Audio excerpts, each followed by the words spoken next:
Hey copycat quilters, welcome or welcome back to my channel. You know, one of my most popular videos is that potato chip quilt. I think people love making these things, you know, and that's probably where it got its name. You can't make just one. So today I thought I would share some of my quick tips for potato chip quilts. Now say that fast a couple of times. Quick tips for potato chip quilts. Quick tips for potato chip quilts. Quick tips for potato chip quilts. So I'm going to show you my top 3 tips about potato chip quilts that will help you make them faster and easier than ever and make your sewing time much more enjoyable. So stick around and let me show you some easy tips to make those potato chip quilts fast. So this is from my other video, and it shows how I stacked up my chips so that I could put together the blocks quickly. I was making a quilt with 18 blocks, so I laid out my chips in this light and dark pattern the way I wanted my block to turn out. I took 18 pieces in each position and had my light ones around the center square. This helped me see what it was going to look like and get my pieces ready for baggies. Let me give you a little tip here on what I do to help myself stay organized, because for me, trying to remember which pieces needed to be end to end and which pieces needed to be in strips of threes and strips of twos was really confusing.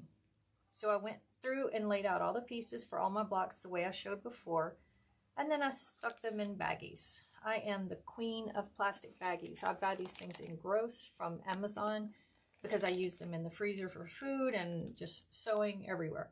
I took the pieces that were supposed to be sewn end to end in strips of 2. So those are those 2 side pieces around the middle.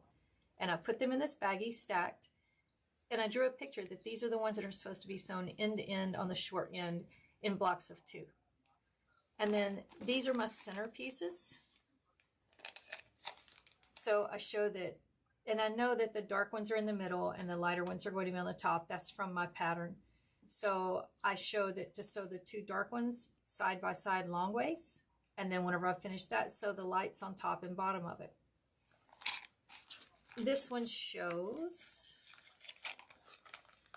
that these are to be sewn into strips of 3 and sewn together on the short ends. So these are the 2 far sides of the block. This will help me stay organized because I really have challenges, and it makes it super fast because then I can do chain piecing.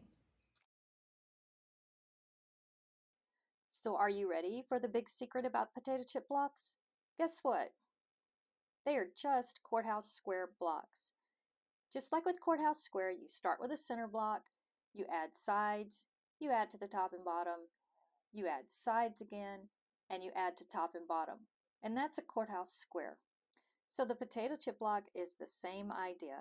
You start with a center, you're going to add sides, you're going to add to the top and bottom, sides, and top and bottom again. But this time, the pieces that you're adding on are actually pieced together. So we're piecing 2 together to put on the sides, 2 together to put on the sides, and then 3 together to put on the top and bottom. See how easy that is?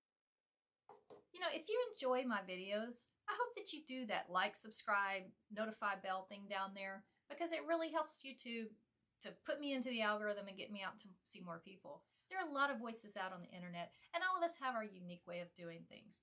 So until next time, I hope you enjoy your little potato chip quilts and that you share back with me what you've created. Thanks and bye for now.